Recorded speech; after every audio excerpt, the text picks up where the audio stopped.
Hi. Hey, I'm live. All right. Even though the counter hasn't started counting yet, I will wait until I see one, two, three. Oh, here we go. We're up to 12 already. Cool enough, man. Woman, people. Gonna take these off so I can see, talk a little bit about.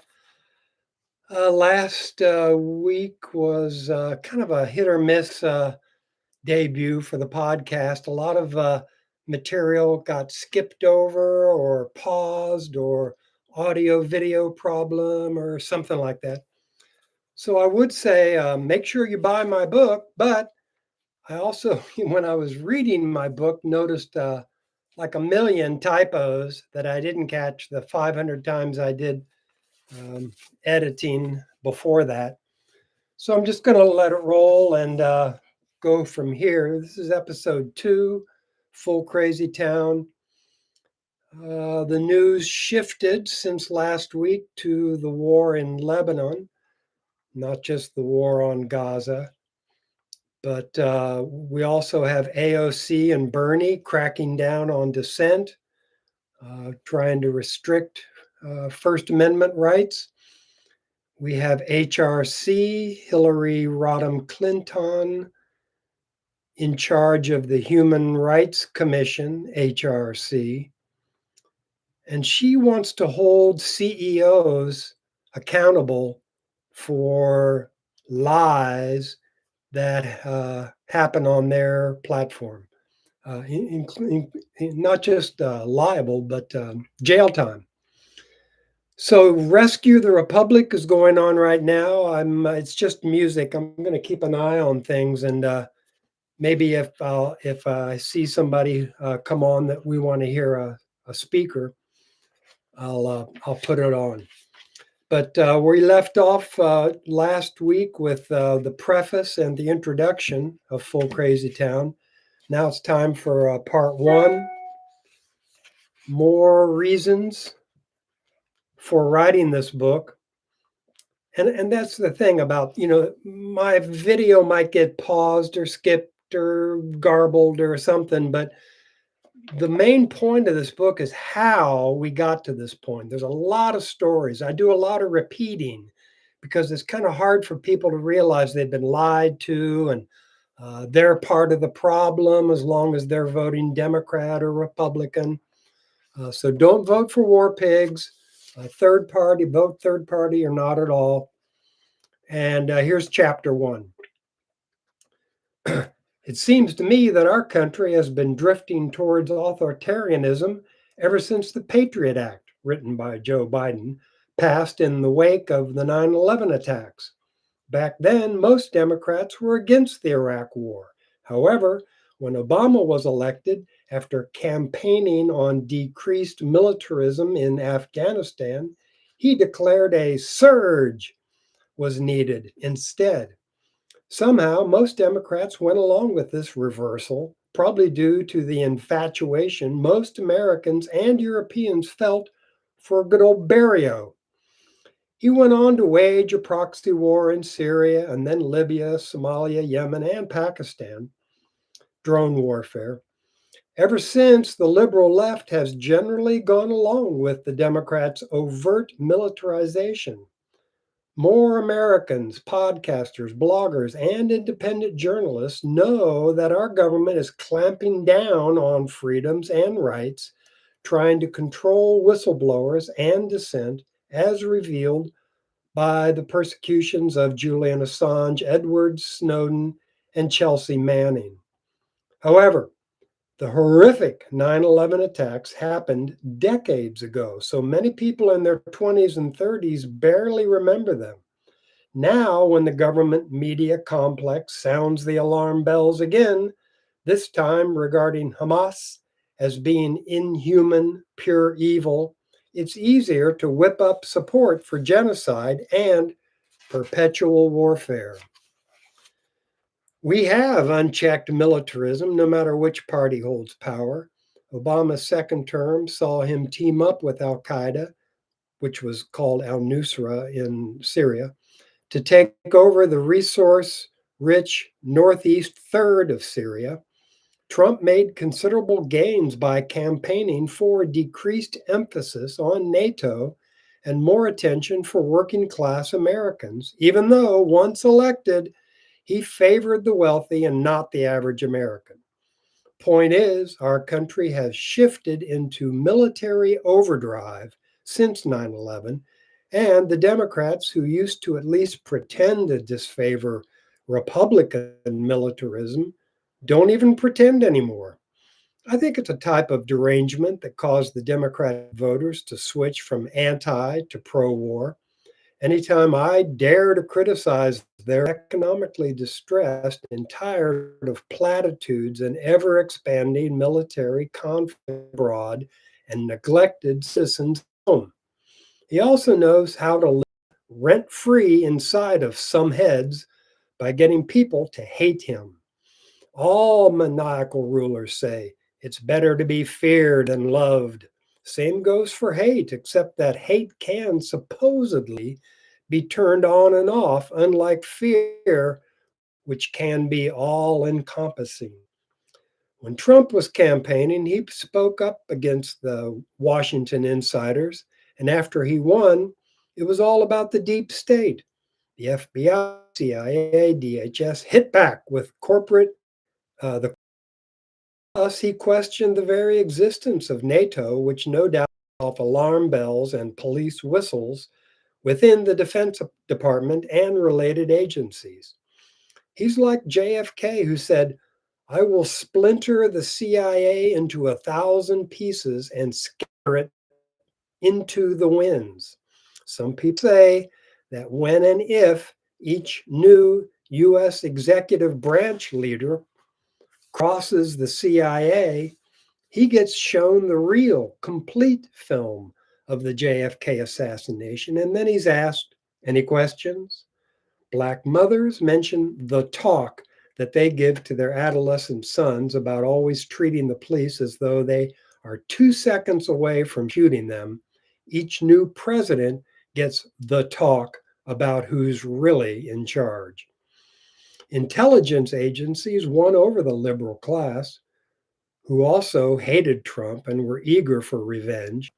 Their favorite narrative was pushed by all the Democrat leading media stations, CNN, MSNBC, and PBS. Theories regarding Russiagate, Hunter Biden's laptop, the problems surrounding COVID, they all went unaddressed or were labeled disinformation. The January 6th riot was a big deal for the Dems, and they convinced their voters to think so too. The Dems kept on manufacturing consent by demonizing Putin, and that opened the door for the proxy war in Ukraine. Now, with the genocide in Gaza, this represents the Christian version of apocalyptic end times, Armageddon, and the Zionist fascist plans for the Holy Land. Democrats and Republicans share similar goals, but they choose to focus on culture wars so people will pay attention to emotional push button issues and not their hegemonic plans. We're governed by congressional, executive, and judicial branches where the marriage of organized crime, money, politics, and corporations means we're subjected to nonstop crisis, lies, fear, hate, rhetoric, warmongering, and propaganda. Our economic system favors the rich and exploits everyone else. If we can't overcome this small group of power grabbers, they will control every aspect of our lives via a paramilitarized police force, constant surveillance, complicit media, digitized currencies, and the censoring, smearing, and threatening of dissidents. The Dem Repub duopoly has been joined at the hip ever since our founding fathers, wealthy slavers, started this property protection racket. By the way, how ironic is it that back in the day, a freed slave was only considered to be 3/5 of a white man, but today, due to Citizens United, Corporations are deemed to be complete persons. Any hint of an adversarial relationship is pure fantasy. The media just report high stakes dramas meant to entertain and distract, deceive, and ultimately destroy us. The media mock us with their silly, childish puff pieces and hairy, scary alarms about cultural issues, hate speech, and constant threats and chaos. Granted, some cultural issues are hugely important. Some hate speech does lead to violence, and some threats are carried out, but not all of them. And the political industrial complex utilizes these frictions to have their way with us. We live in a full crazy town that mocks any semblance of democracy. Democracy right here in America. We haven't had a functioning democracy in a long time, if we ever had one at all, considering one, the CIA has been in charge of foreign policy ever since the coup in Iran in 1953. Two, the Electoral College and superdelegates remove voters from the election process. Three, Citizens United, a nonprofit organization founded in 1988, gained traction in 2010 when a SCOTUS case struck down as unconstitutional laws prohibiting corporations and unions from making expenditures in connection with federal elections. And four, AIPAC's habit of greeting every new member of Congress with, here's $10,000, vote with us, or your next primary opponent gets $100,000, or whatever it takes to get you primaried. This opened the floodgates for unlimited money to pour into our democratic process, paving the way for all politicians, except Representative Thomas Massie from Kentucky, for all politicians to be bought and paid for by lobbyists, donors, and big time influencers. Occasionally, a candidate like Bernie will say he won't accept institutional contributions, but when his supporters get hoodwinked but then his supporters get hoodwinked when the DNC and Debbie Wasserman Schultz funnel all his campaign money into their coffers, unbeknownst to supporters like me, to the tune of a couple $100. In Claire Provost and Matt Kennard's book, Silent Coup: How Corporations Overthrew Democracy, they discuss the first company in the 17th century, East India Tea Company. Ever since then, governments have granted charters to companies according to their own cozy standards. As capitalism shifted into high gear after World War II, governments have sought ways to circumvent countries' laws so they could exploit resources at will. After the decolonization movements in the 50s and 60s, a shadow legal system was established known as the Investor State Dispute Settlement, or the Investment Court System. With this, countries can be sued by foreign investors for certain state actions affecting foreign direct investment, FDI. This system most often takes the form of international arbitration between a foreign investor and the nation receiving the FDI. Rules are established via bilateral investment treaties, certain trade treaties like NAFTA, and various world courts, the World Bank, International Chamber of Commerce.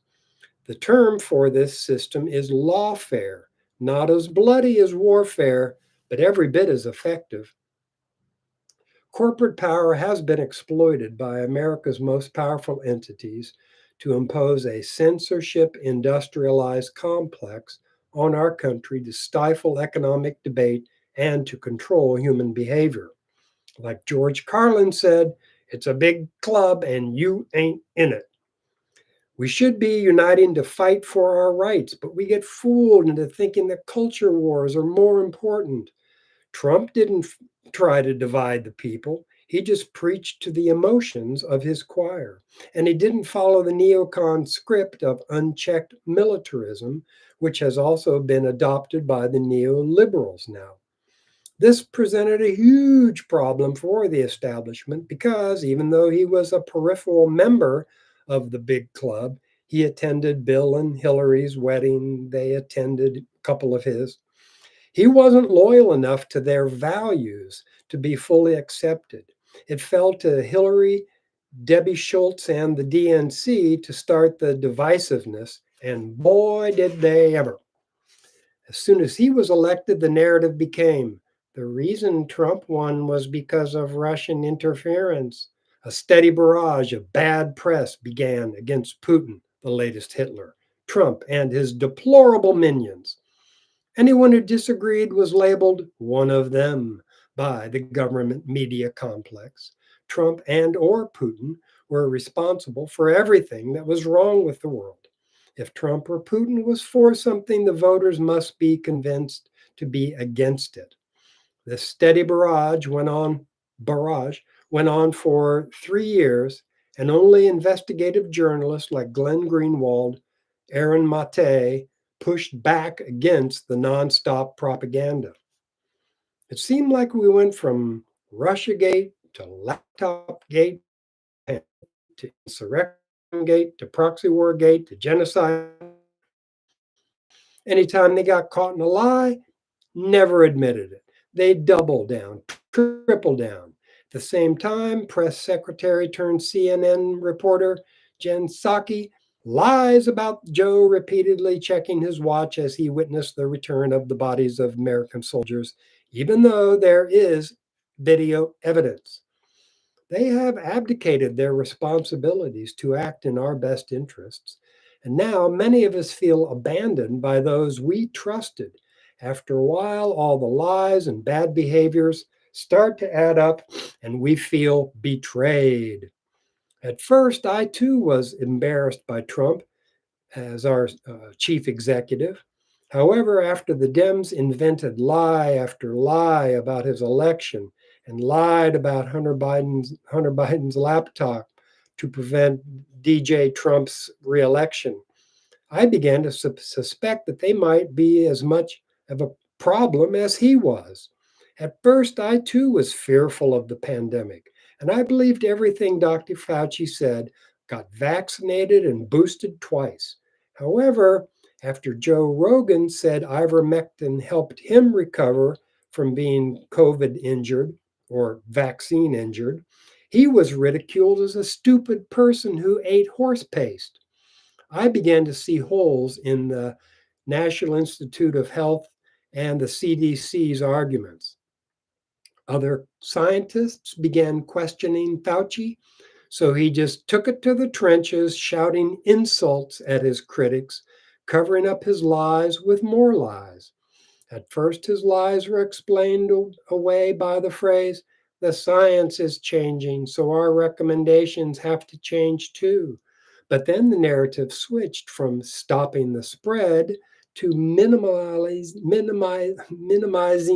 the effects and more boosters, and more boosters were required. The talking points went from being about science to being about emotions. We Americans were told to put our faith in science and to trust Fauci. That flies in the face of the scientific method, which involves thorough questioning. However, Stephen Colbert told his audience, don't do your own research. More and more investigative reporters began looking for the reasons behind shutting down the country, ruining the economy, and causing disruptions everywhere. People asked, how can it be called a vaccine if it doesn't stop transmission? The narrative was again changed. It's a leaky vaccine, we were told. Death rates were inflated to include anyone who died with COVID, not just those who died from it. Half the world locked down, but their results were no different than the other half that didn't. Eventually, everyone got the virus. There was never a way to stop the spread. The COVIDians guilt tripped and attacked anyone who refused the vaccine. Even Noam Chomsky advocated for detention camps where the unvaxxed could be starved to death. Toward the end of 2022, the data were clear. The average age of those who died was 84, and they had, on average, 4 comorbidities. Then reports started to trickle in about people who were vaccine injured, plus reports about excessive deaths worldwide. Heart disease, heart disease and cancer cases spiked. My dear sister Betsy died of leukemia shortly after getting vaccinated. After 2 years off, the local Oregon Country Fair started again in 2023. I made a point of asking everyone who said they or someone they knew was hurt by COVID. Many friends did, and I followed up with, how do you know they weren't hurt by the vaccine? That almost always produced a gotcha moment where the person would freeze, tilt the head, stare off into space for a while before muttering, I just know, okay? Dr. Pierre Corey, epidemiologist, appeared on the Jimmy Dore show toward the end of 2023 and summarized a report from the American Psychiatrist Association that said the lockdowns led to collective trauma, which persists to this day. The mass trauma led to anxiety, depression, stress, and these maladies wore down the immune system, creating risks for stroke and heart disease. Between 2019 and 2022, life expectancy dropped from 79 to 76 in this country. Antidepressants were increasingly prescribed. More people turned to drugs and alcohol for relief. The greatest harm was the restriction on the free flow of information. Doubters and anti vaxxers were discredited, mocked, vilified, censored, fired, and or not hired. I began to regret voting for Joe Biden, and I began to realize that I was duped into voting for him because I was embarrassed by Trump. Now I realize that embarrassment is better than abject horror, as the entire country has snapped to attention and pledged obedience to Joe and his unelected authoritarians.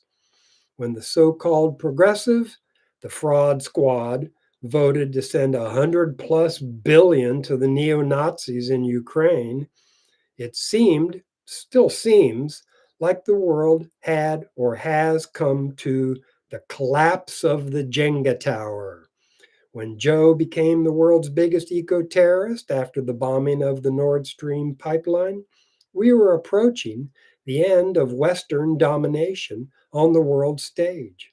Then genocide, land of Goshen, another 95 billion goes to Ukraine, Israel, and Taiwan, even after surveys show that people have given up on Ukraine. They don't like their tax dollars going to kill women and children. They don't really care about Taiwan more than their own well being.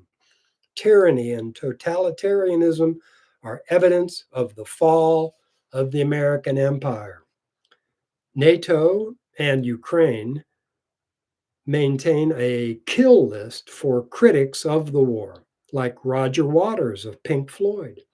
This list is updated daily on the Zelensky Ukraine webpage. Although she wasn't on the list, a Russian reporter died in a car bombing meant for her father, a Putin advisor.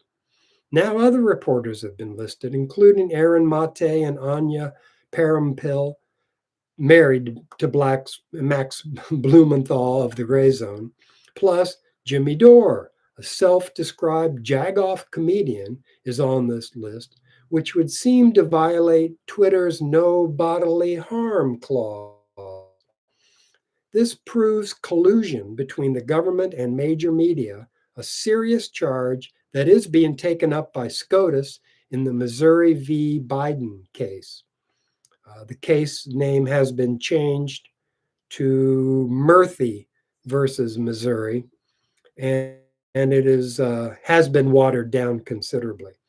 Our government is doing much more than just cracking down on dissent, much more than warrantless spying or declaring a state of emergency and freezing bank accounts, as Trudeau did to the Canadian truckers. Our government is destroying our First and Fourth Amendment rights. In England, which doesn't have a Bill of Rights, the free speech platform Rumble was demonetized. Russell Brand was declared a far right radical, and his show was taken off the air. Professor Matthias Desmet, a Belgian clinical psychologist at Ghent University, has a name for this crazy phenomenon: mass formation. He says that the COVID pandemic brought on so much fear, people bought into the house arrests, a ruined economy, irreparable damage to families. He maintains that the stage was set by a culture of loneliness created by social media. As people disengaged from the outside world, free floating anxieties developed, which the COVID narrative identified the problem: too many people mingling in public, so lockdowns were mandated in most states. Signs in front of closed schools read, "Wash your hands, don't touch your face." Highway signboards read, "Be safe, stay home." As soon as the vaccine was available, immediately after Joe B. was elected, the threat became too many anti vaxxers. Incidentally, the timing of the release of the vaccine is eerily reminiscent of the release of the Iranian hostages when Reagan was elected, also known as the October Surprise. The masses, also known as what I think the establishment probably calls us, them asses, the masses formed solidarity with the collective ideas, not each other.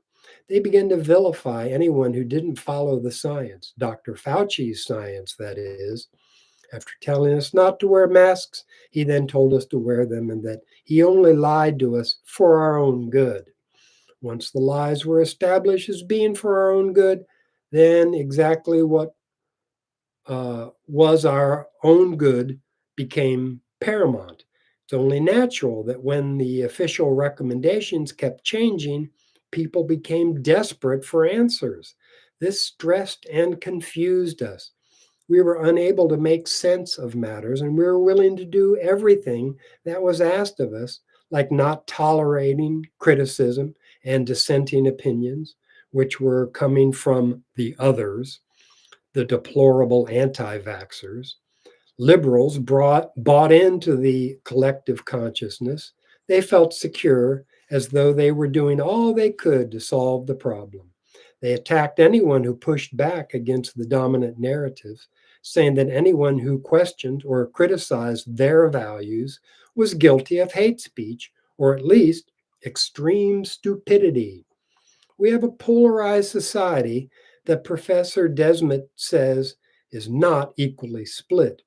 The Revolutionary Blackout Network presents this split as being between the professional managerial class and the economically disadvantaged, or between the 3% that represent employers versus the other 97%. Desmet says these mass formations have been created before, such as in Hitler's Germany and Stalinist Russia. He says that typically only about 5 to 10% of society recognizes the ploy. He says the odds are about 50-50 that this phenomenon will lead to a totalitarian state, so it's important for clear thinking realists to sound the alarm now. Another reason for writing the book: I can't believe people have been so driven by fear foisted upon us by the government, corporations, and the media. They thought it'd be a good idea to give $123 billion to neo Nazis in Europe's most corrupt country. I guess it's fear plus trauma from the lockdowns and mandates, lost jobs, lost years of children's educations, pitting neighbor against neighbor that goaded people into giving a free pass to the militarists and globalists. When you add in the lies from government officials, the manipulation becomes clear. Also, I think most people just didn't want to think about their plight. They just can't or won't, especially if they're well off. Or if they do think about it, they just want to play it safe and be on the winning side, to be in with the upwardly mobile in crowd. Many of them are so propagandized that they aren't even aware of any facts except those that the corporate media tells them. Plus, when given a choice between Democrats who hate Trump and Trump, they're doing what Rachel Maddow tells them to do: vote for Joe or get another 4 years of the hated orange one. Problem is, the Dems are covering for a caucusocracy, a system of government which is run by the worst, least qualified, and most unscrupulous citizens. CAC! Nick Cruz of the RBN network calls the children of the nepotists nepos, and he says they aren't impressed by their parents' efforts to maintain the empire. So that's why they're demonstrating on campuses across the country. They probably figure that they were taught to believe that Black Lives Matter, so that means Palestinians' lives matter too. We're being ruled over by militarized forces, also known as a stratocracy. How has this come about? It must be some sort of behavioral modification, mind control, mass hypnosis, or psyop. I mean, how can anyone think that crushing the goodness and life of not is a good idea? It seems to me that we're being dominated by Satanists, the same ones mentioned in the Protocols of Zion. How can anyone think this is a rational way to act? Or how can some people look at the sun rising over a flowering landscape and deduce, yeah, that's the ticket. I just need to fall in with a group that wants to exploit all these beautiful resources. Now, what's the best way to do that? I'll just dress up like a bunch of guys and follow them around, to quote Firesign Theater, one of their comedy albums. Final reason to write. I went from an Ozzie and Harriet, Father Knows Best, Leave It to Beaver upbringing towards being an anti war protester, world traveler, health food nut, fruit picker, tree planter, dreadlocked parent of a kid named Irie, special education teacher, overseas teacher, administrator, local substitute teacher, grandparent, and activist for freedom and hope.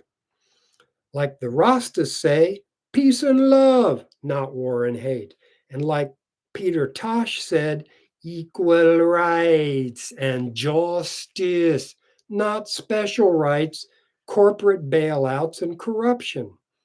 About 7 years ago, I found myself living in another make believe world. Major media outlets were trying to convince me that up was down, FBI convincing social media to officially lie, Russiagate. A few years later came the FBI telling the media that the Hunter Biden laptop was a hoax. Then, like an atom bomb exploding, we need lockdowns to save our democracy and livelihoods. Back and forth. Putin is spiritual. 10 billion up genocide. I had to try to make sense of it all. This book is mainly about my attempt to get a grip on reality and to be better able to voice my opinion and try to convince family and friends that I'm not a member of QAnon just because I criticize the Democrats attempt to divide us into warring camps, while we argue the Democrats and Republicans get away with their warmongering, corruption, and murder. Chapter 2, WTF is going on? Good question. After World War II, Operation Gladio was set up in Europe by NATO and the OSS, later to be known as the CIA, to establish a contingency plan to fight communism should the red tide expand into Western Europe. Huge caches of weapons were warehoused throughout Europe, ostensibly to be used by right wing militias to check the Russians. This was a fifth column, a counterinsurgency plan to counter Soviet threats. At least that's what Wikipedia says. Actual investigative journalists dig deeper and report on the neocon dream of perpetual warfare. The CIA's idea was to arm and advise militants about how to create social unrest and destabilize governments should they ever lean even slightly left, socialist, or commie. The groups like Italy's Red Brigade in the 1980s were especially targeted because they established cooperatives and groups advocating for more social economic equity. Operation Gladio favored women and children as victims because their demise caused the most chaos in societies. Destabilization causes societies to shift away from high minded goals like healthcare and a living wage and toward survival. This model continues to this day with millions of immigrants allowed across our southern border.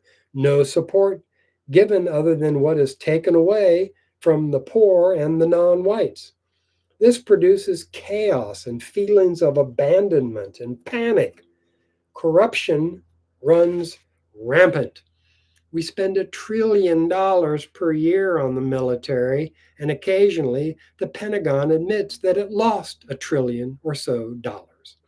Experts admit that only 30% of all arms, ammunition made it to Ukraine. The rest went to corrupt politicians, warlords, and terrorists or freedom fighters, many in West Africa and DR Congo. Investigative reports coming out of Mali and Burkina Faso say that the coups there are being armed by fenced munitions from Ukraine. Rand Paul has held a couple of congressional investigations into accountability, but government officials just cite secrecy and the need to fight Russia with all we've got and to always support our allies. Then the government critic, Rand Paul, is exposed as the Zionist he is when pictures of him praying at the Wailing Wall are published. We spend $1 trillion every 100 days. This is unsustainable. Ever since the money printers started printing the $5 trillion COVID relief package, most of the money comes from printing, not taxes. How does this war economy tie into our present situation? Well, as our country lurched bailouts, the stage was set for voters to get so frustrated they voted in a Washington outsider, Trump. This all started around 2015 when we watched a game show host bully and con his way to the nation's highest office. Then came the Trump derangement syndrome. The Dems seemed to go full crazy town with lies about how a nutcase could have possibly beaten them.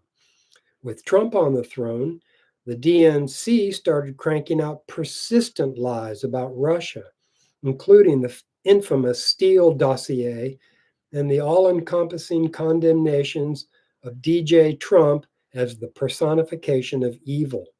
He was bad for America, they said, so it was okay to restrict his right to free speech.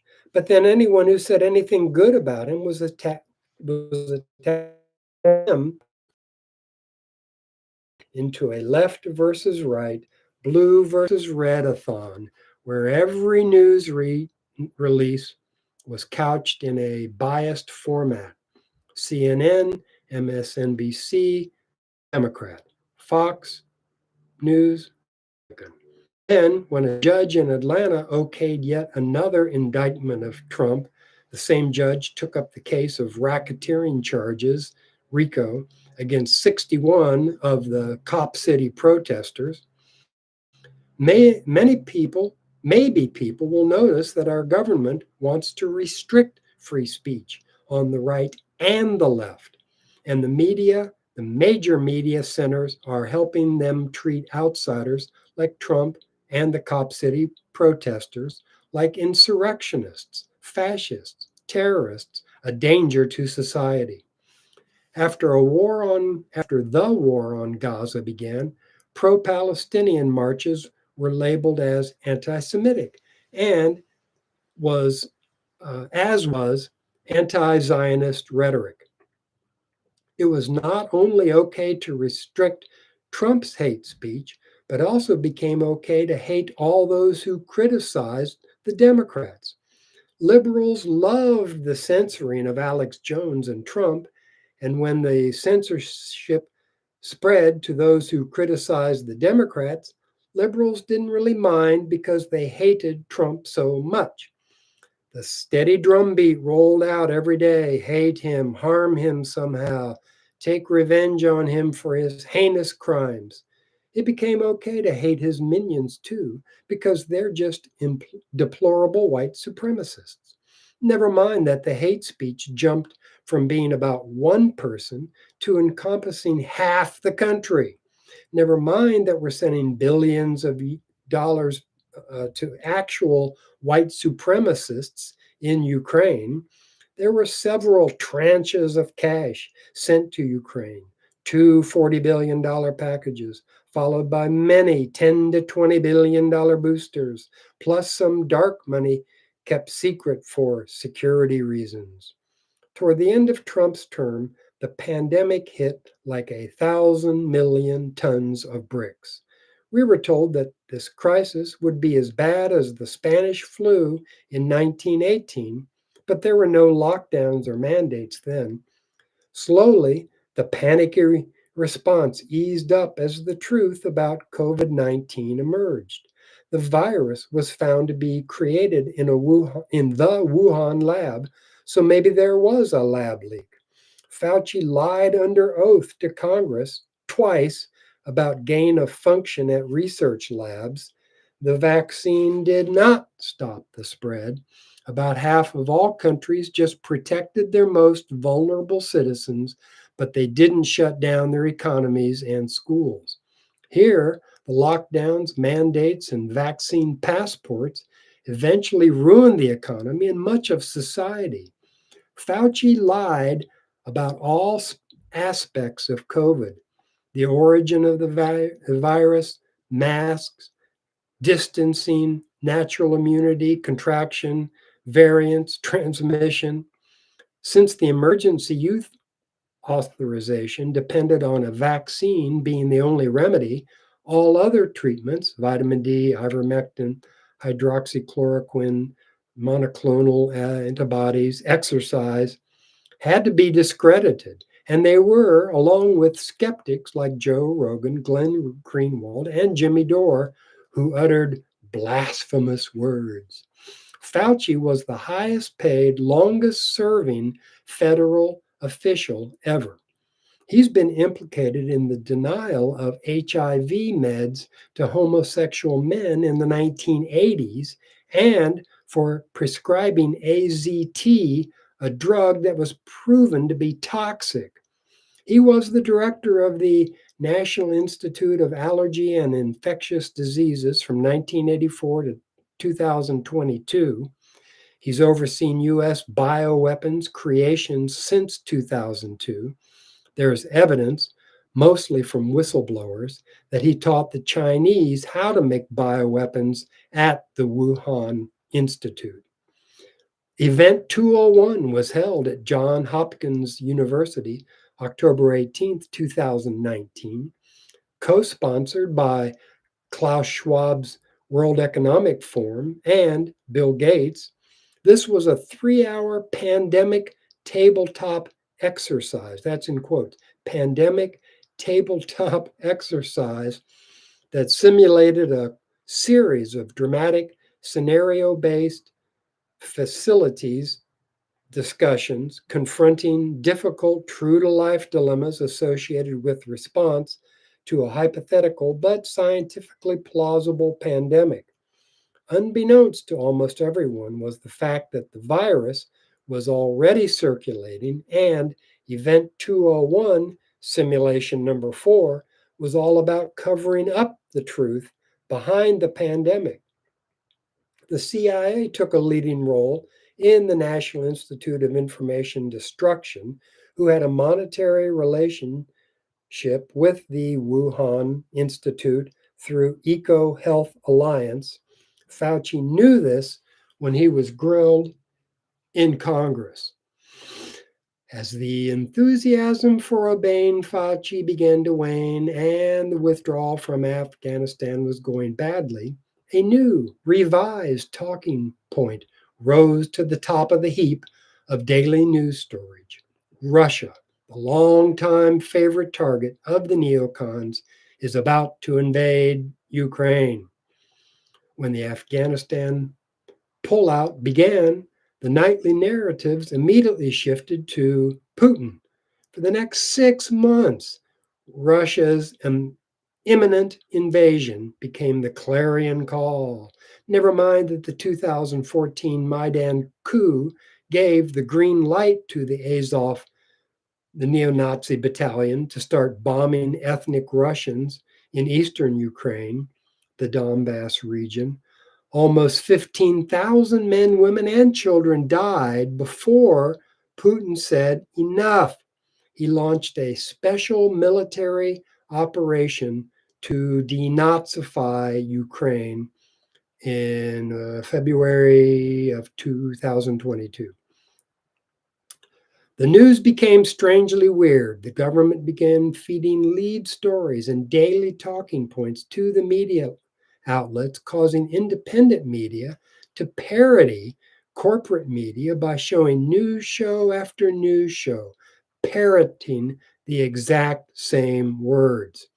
Media hacks slowed down, trying to sound super serious.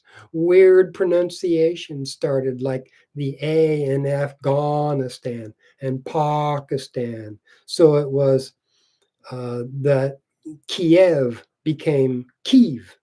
It reminded me of the Valgal lingo. For sure, man, whatever.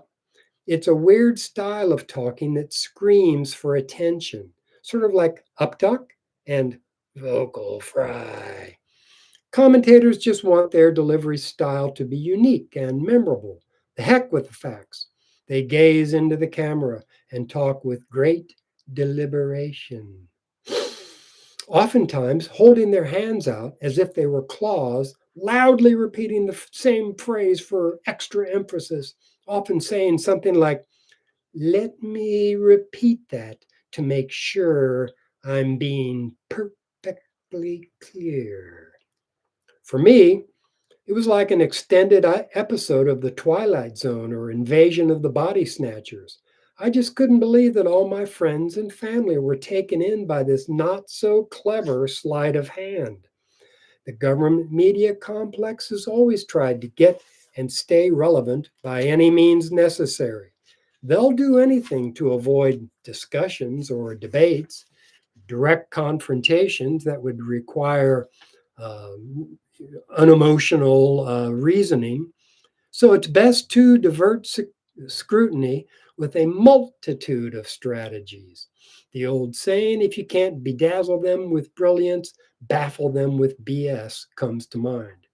Military commentators, panels, other pundits have given up all hope of ever becoming relevant, so they're obtuse, spitting out a word salad of gobbledygook, catchphrases, weird noises, memes, new terms designed to make them sound smart and win arguments. The invectives against Putin and Trump were and still are nonstop. The narrative became, if you don't hate them, you're enabling them, supporting them.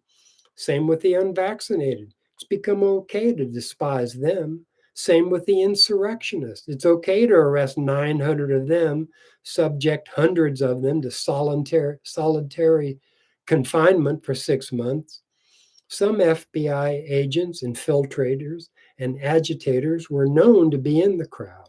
I feel sorry for Trump's minions, angry that their fearless leader was cheated out of his victory, willing to protest at the Capitol if he said to, and not brandishing any guns, but still getting prosecuted as if they carried pitchforks and torches and stormed the king's chambers. Same with those conned into being complicit with genocide. If you don't hate Hamas, then you're a terrorist. It's easy to get people to hate, just like the fascists in Europe in the 1940s, always demonizing the others. However, love is a much more difficult emotion to foster. It takes commitment, effort, consistency before trust and devotion can ever be established. The corporate media built up Trump Putin to be dangerous and then presented Democrats as the only ones who could save us from them.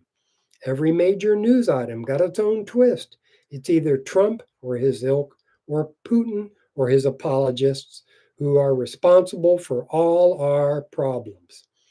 A fantasy world has been created where there's no communication with the other side, no reasoning, no cooperation. Why should we ever want to debate with deplorables or negotiate with pure evil? Diplomacy, decency, never. Collaboration with Trump voters? No. Really? Why go to the mats over emotional or push button concerns when so many people, workers, average citizens, are suffering so much? The answer: people are A, too traumatized, B, don't care, C, can't, won't think about it, D, consumed by fear and hatred, E, wealthy enough they don't have to think about anything, and or F, all on board with the dominant narratives. Going from 0 to 60 in a few nanoseconds is what every regime does. That's how they roll. How do they manage to have their way with us so easily? Good question. By manufacturing consent, pushing propaganda and psychological operations. The government media complex establishes which victims are worthy and which ones aren't. For example, Ukrainians are worthy, white. Palestinians are not worthy, or white. There's little more there's more than a little institutionalized racism at work here. The former slaves and fathers of our country would be proud if they could see the product, excuse me, the former slavers and fathers of our country would be proud if they could see the product of their original intent. No rights for anyone except property owners, and a huge cop force to protect private property. 9/11 and the Patriot Act set the stage for constant wars, military incursions, and occupations, and for millions of refugees seeking asylum from Western Asia to Africa into Europe.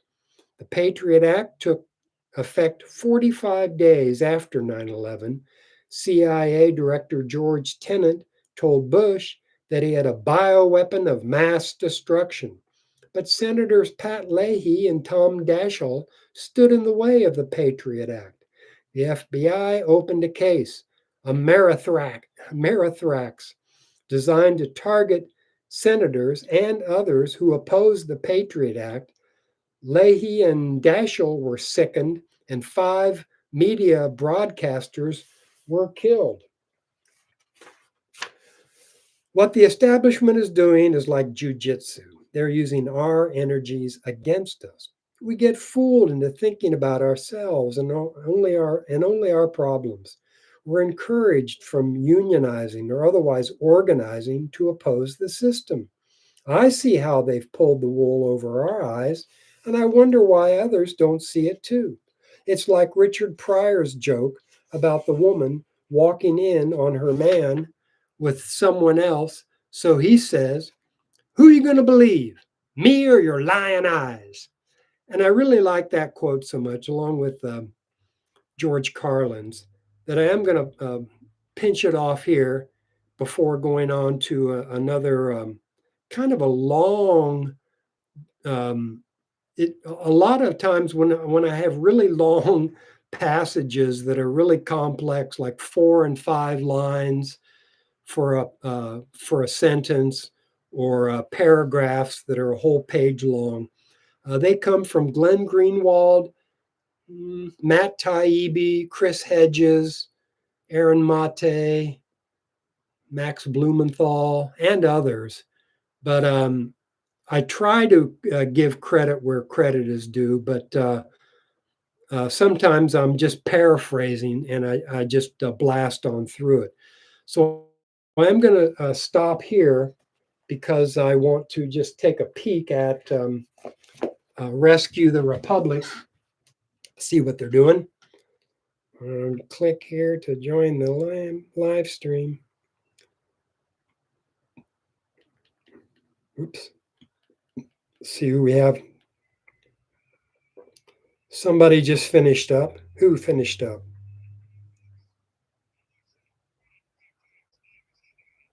Who?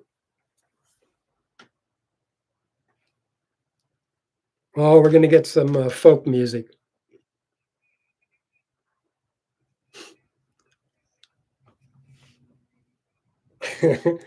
Talk about preaching to the choir, singing to the masses.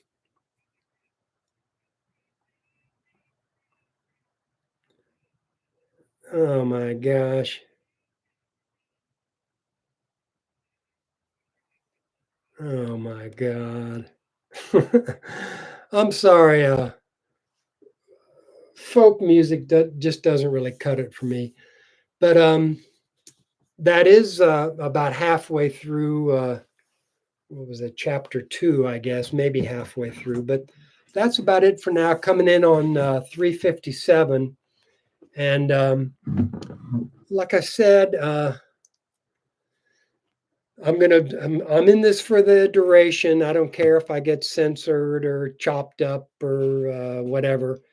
And I would say buy my book, but as I read this book, I realize how many typos I didn't catch. So there's some embarrassment there, but there's some suspicion that all those typos weren't my fault.